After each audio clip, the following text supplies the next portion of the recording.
салому дуруди бепоён ба кулли мухлисони барномаи дар шабакаҳои иҷтимоӣ. Фирдавси Хурсанд топ хабарҳои варзиширо бароятон мехонад. оғоз мекунем. дар Италия баъди рафтани Криштиану аз дастаи Ювентус ҳоло ҳам овозаву ба қавли дарвоза ва хабару гапу калочаҳо зиёд мешавад.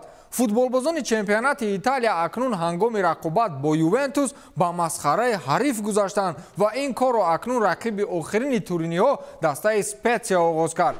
дар ин дидор бозигарони Ювентус дар дақиқаи 28 голи аввалини дидорро заданд ва дере нагузашта аниқтараш баъди 5 дақиқаи он футболбози дастаи Специя Эммануэл Гиаси ҳисоби бозиро баробар кард ва ҳангоми истиқболгирӣ аз гол як нав мухлисони Ювентусро асабӣ намуд. медонед чӣ кор кард? ӯ бо сабки Криштиану Роналду голи задаашро истиқбол гирифт ва ин нави голи истиқболгириро ба суроғаи мухлисони туринии минбар равона сохт.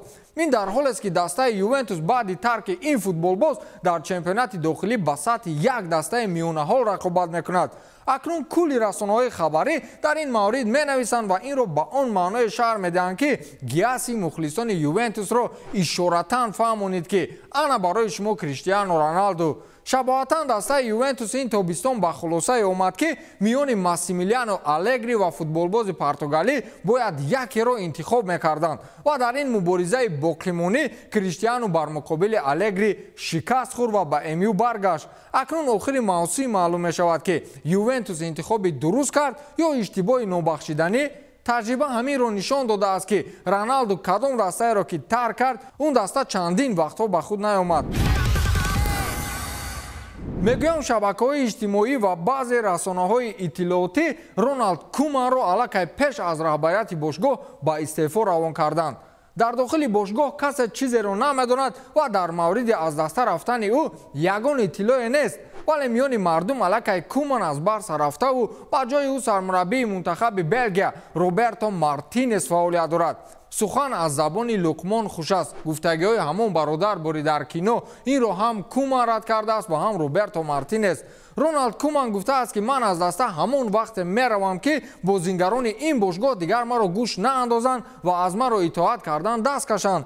ман ҳар вақте бо бозингарони сӯи тамрин меравам, ин зеботарин фурсатҳо аст, гуфтааст Роналд Куман. Роберто Мартинес бошад дар ин маврид кулан дигар хел ҳарф зад. ӯ гуфтааст ки ман дар мавриде ки чизе вуҷуд надорад ба муҳокима намедароям.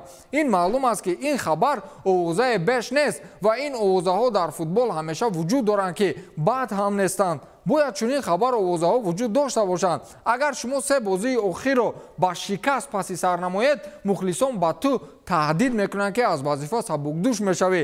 ҳатто агар натиҷаҳои хуб ҳам дошта бошӣ, овозаҳо вуҷуд доранд, вале ман чизеро шаҳр дода наметавонам, гуфтааст Роберто Мартинес.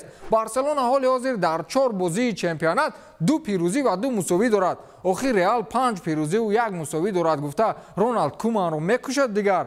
ҳеҷ гап не, осиё ба навбат аст. агар имсолу соли дигар ҳам набошад, 10-солаҳои наздик Барса ҳатман ба сатҳи худ бармегардад, ё не?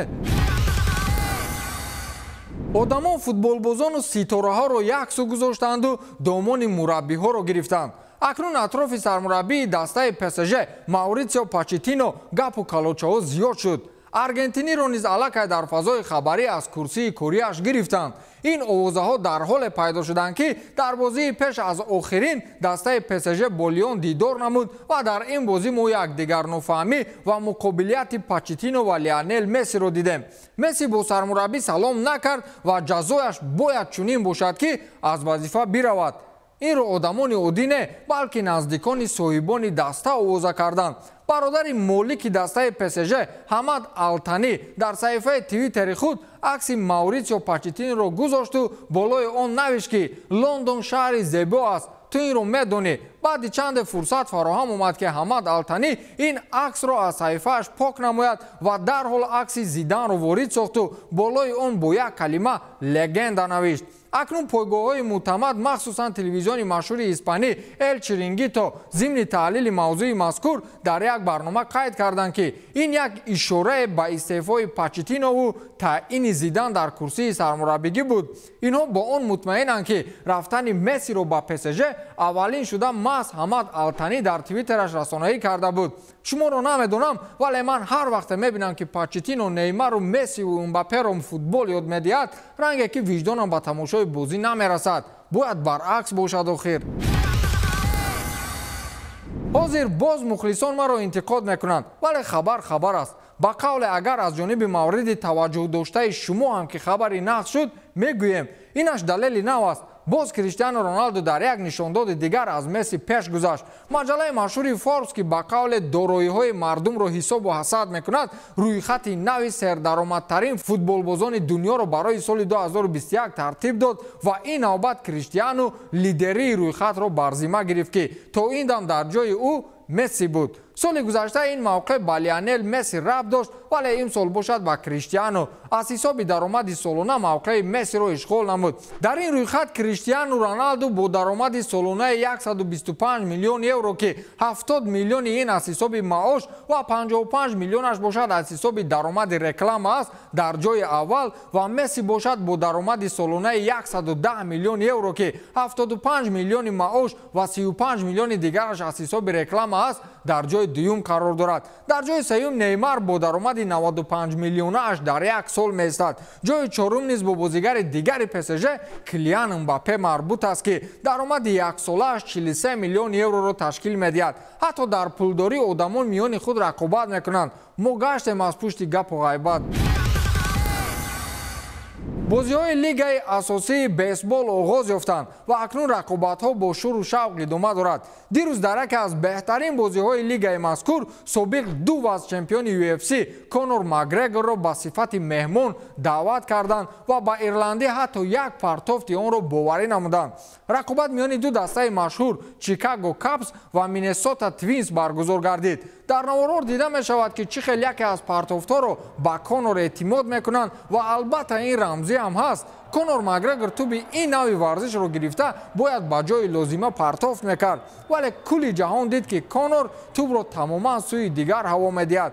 Конор Макгрегор пайҳам ду маротиба аз дасти Пария шикаст хӯрд ва дигар аз рақобати баъдӣ ва ё нақшаҳои размии ӯ ҳеҷ иттилои наве нест. аз ин рӯ ба қавле гашт аст дар варзишҳои дигар бинӣ халонда. мавсими гузашта қариб Манчестерро мехарид. баъд маълум шуд ки ӯ барои харидани ин даста ҳатто 30% пули арзиши Манчестерро надорад.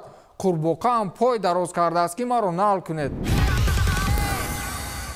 акнун асли воқеа Мауритсио Почетино ба он хотир Мессиро иваз карда буд ки футболбоз дар як бархурд осеби дар назар на он қадар ҷиддӣ бардошт ва аз дарди пой шикоят мебарад.